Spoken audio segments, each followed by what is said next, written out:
हर गुजरते दिन के साथ कीव की जंग पहले से ज्यादा विस्फोटक होती जा रही है।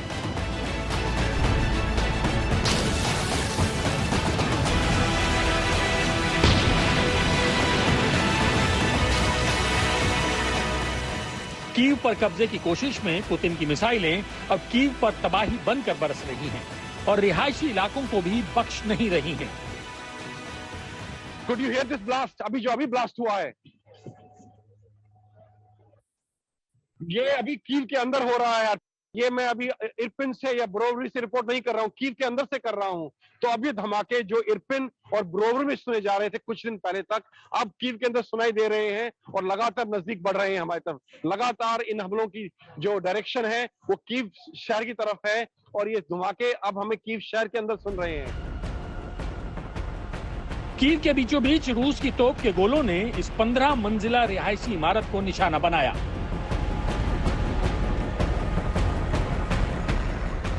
गनीमत ये रही कि इस इमारत में रहने वाले ज्यादातर लोग सुरक्षित जगह पर शिफ्ट कर चुके थे, लेकिन कुछ लोग अब भी इस इमारत में रह रहे थे। मैं इस वक्त कीव शहर के अंदर हूँ, अकादमी स्टेशन के पास में, और अगर आप देखिए पीछे इस बिल्डिंग पे सुबह 4 बजे हमला हुआ है और अब ये फायर टेंडर्स लगे हुए हैं काम करने के लिए, आग बुझाने के लिए। पूरी बिल्डिंग तबाह हो गई है। ये बहुत बड़ा धमाका हुआ था आज सुबह 4 साढ़े 4 के आसपास सुबह में। मैं यहाँ पे हूँ सबके साथ में जिनका घर वहाँ पे ये था और ये उस वक्त बिल्डिंग के अंदर थे। What time it happened? What time did the explosion took place? 4, 5 in the morning? Okay, but you okay? ये अंग्रेजी नहीं बोल पा रहे, नहीं समझ पा रहे हैं, लेकिन इनका घर तबाह हुआ और ये बिल्डिंग में उस वक्त थे। मैंने इनसे बात की है, इन्होंने बताया कि बिल्डिंग के अंदर थे जब धमाका हुआ इतना बड़ा और ये भाग के निकले, लेकिन ये सुरक्षित है। लेकिन बिल्डिंग अभी भी जल रही है, अभी भी आग की लपटें देखी जा सकती है और ये और फायर हुए हैं, 2 और बम अपने धमाके अभी हुए हैं, शायद कीव शहर के अंदर ही हुए हैं, काफी पास में है। या प्रश्नों मेरी मम्मी ने अचानक मुझे जगाया। हर तरफ धुआं और धूल ही धूल थी। हम अलमारी में छिप गए। हमें लगा कि जैसे रूसी सेना हमारे घर में घुस आई है और हमें बंधक बना लिया है, लेकिन हम गलत थे। हम अपार्टमेंट से बाहर आए और देखा कि सीढ़ियां आग में जल चुकी हैं। हमें समझ नहीं आया कि करना क्या है। Там попытались кое-как одеться, начали перелазить по балконам и спустились с того подъезда.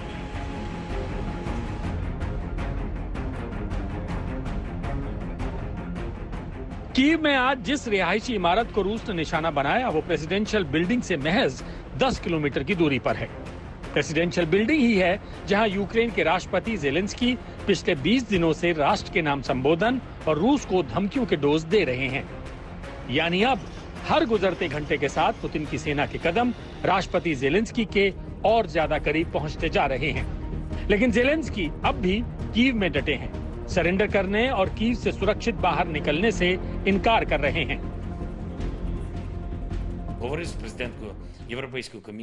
यूक्रेन के मेरे प्यारे भाइयों और बहनों, मैं आपकी अच्छी सेहत की कामना करता हूँ। मौसम खूबसूरत है, लेकिन अब हम इस पर ध्यान भी नहीं देते। आसमान साफ है, लेकिन कीव के ऊपर नहीं।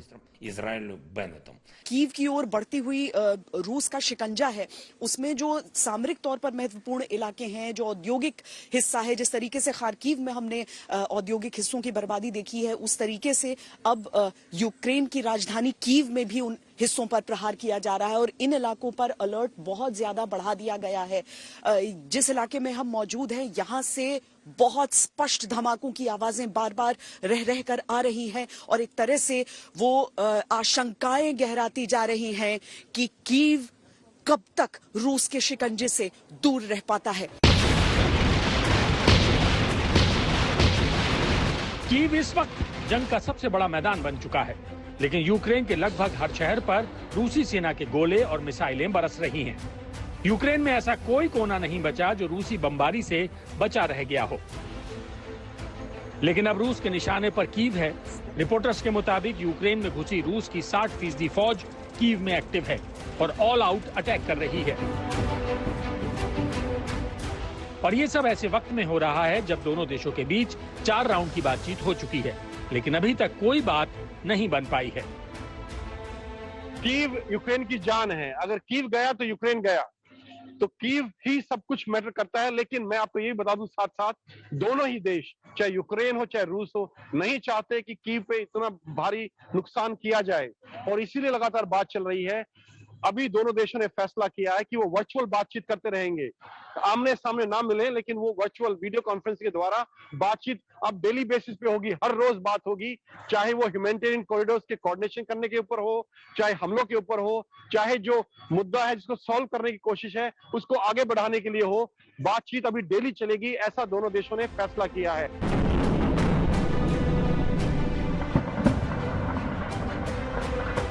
कीव में रह रहकर धमाके हो रहे हैं, मिसाइल हमले के सायरन गूंज रहे हैं। रूसी सेना कीव के सेंट्रल स्क्वायर से चंद किलोमीटर की दूरी तक पहुंच चुकी है, जिसे रोकने के लिए यूक्रेन की सेना भी जबरदस्त काउंटर अटैक कर रही है। लेकिन यूक्रेन कब तक रूसी फौज से लोहा ले पाएगा, ये कहना मुश्किल है।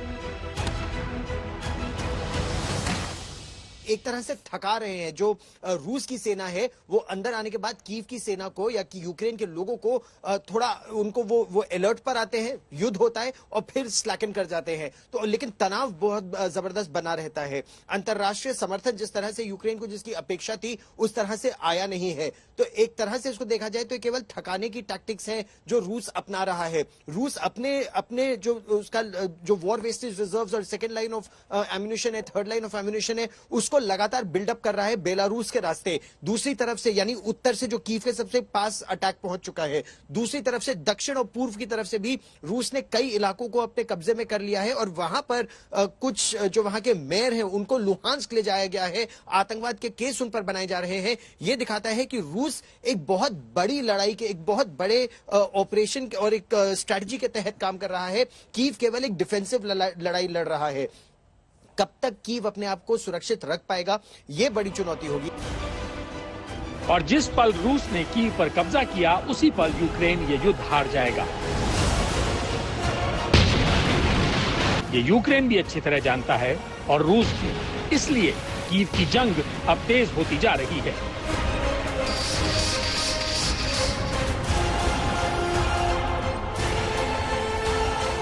गौरव सावंत और राजेश पवार के साथ श्वेता सिंह, कीव, यूक्रेन आज तक।